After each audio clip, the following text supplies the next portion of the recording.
Ah, the single life. Can it ever be as fulfilling as married life or divorced life, as the case may be? The Quirkyalones would argue it can be, all that and more. That's right, the Quirkyalones. Who are they, you may ask? Well, according to their website, women and even men, quote, resisting the tyranny of coupledom. It's a mindset, I guess, and now also a book called Quirkyalone, a manifesto for uncompromising romantics. The author is Sasha Cagen. She joins us from San Francisco. Sasha, good to see you. Thanks for being with us. So how do you define Quirkyalone? Well, thanks for having me. I think the thumbnail definition of a Quirkyalone is someone who enjoys being single and prefers to wait for the right person rather than dating for the sake of dating or what's being the in a difference couple between just for the sake of being in a relationship. What's the difference between being single and being Quirkyalone? I mean, I don't get it.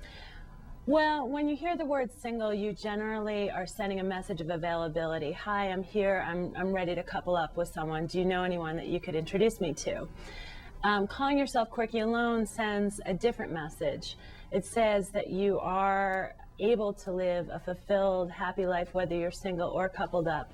It doesn't mean that you're opposed to being in a relationship, but it says that you don't need to be in one. And you think you're finding more and more people sort of embracing this notion of being Quirkyalone? I think there have always been Quirkyalones throughout history, but right now we're at a moment where more and more people are feeling comfortable with being single and are coming of age in a time when they can explore the Quirkyalone way of life throughout their 20s, 30s, 40s, 50s. Is there really a tyranny of coupledom? I mean, you talk about that in your book. I think that there is, and I think that even people who are married or people who are in couples feel this idea of the tyranny of coupledom. It's that dinner party that you go to and where only couples are invited. It's that law firm that has a party that says, oh, invitation, bring your spouse. Well, what about bringing a guest? It's the wedding where single people are made to feel subtly or not subtly strange. If a single person out there right now listening, how do they decide, all right, I am Quirkyalone, I'm one of those?